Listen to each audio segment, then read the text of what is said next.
Hold on. Just one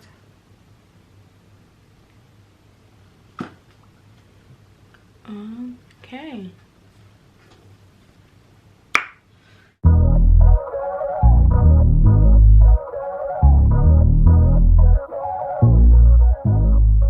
What's up guys, my name is Blvck Mika and welcome to not only my channel but my first ever YouTube video.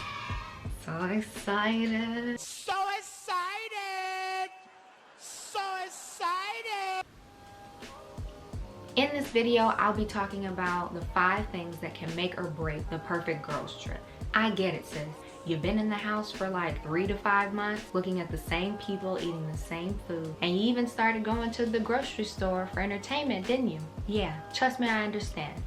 It sucks, and I just want you to know, I hate it here too. This is gonna be the first trip that you take post-quarantine, and it has to be flawless. Planning group trips is already hard enough, and planning a girls trip is probably one of the most stressful things that I've ever done in my life.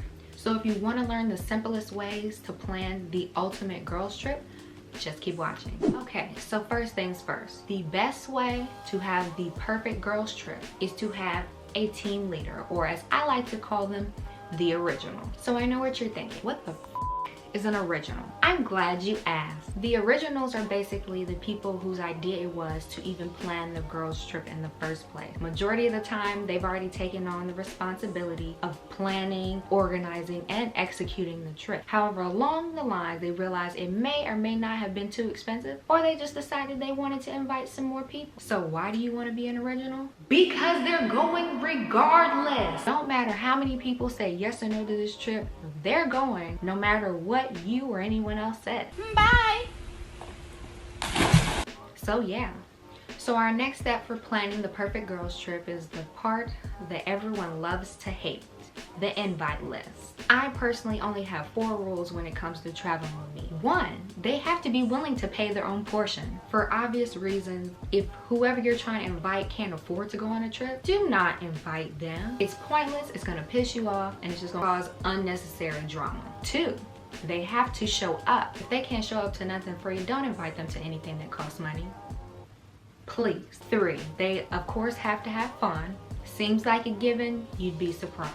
4, make sure your girls are good. Now, there's always been, and at least for me, there always has been a rule. You're responsible for yourself. But at the end of the day, if my girl needs me, I am not just gonna make sure that I'm having so much fun that I don't recognize when one of my girls isn't having fun. It's just that simple. And although I don't like to focus on the negative, I will say there are 2 types of people, I should say, that you should avoid inviting to any girls trip or any trip in general. And that is the +1 and the frenemies. +1s are one of those things where I've kind of teetered back and forth with. They can be a good thing, but at the same time, they can be a horrible thing. So keep this in mind. If you have a +1 and the mass majority of your group doesn't know them, don't invite them.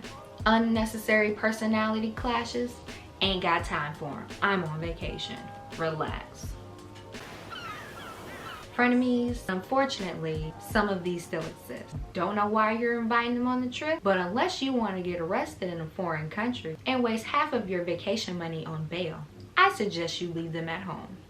Okay, number 3, destination. Keep in mind these couple things. Everybody ain't built to leave the country. Everybody ain't built to leave the state. Some can't even leave their city. I'm just being honest. So when you pick a location, if you hate snow, but everybody wants to go to a cabin, maybe you can find something in the middle. Whatever decision is made, just make sure it works for everyone. Number 4, an itinerary. This should list everything from your living arrangements, your transportation, excursions, etc. Put everything on there. This will give the people traveling with you an opportunity to see in black and white what you will be doing from the day you leave to the day you come back. This list not only gives people the opportunity to make the decision as to whether they want to go or not, this also gives the group an opportunity to make changes as they please. Now I get it, no one likes itineraries and people definitely don't like following a piece of paper to have fun.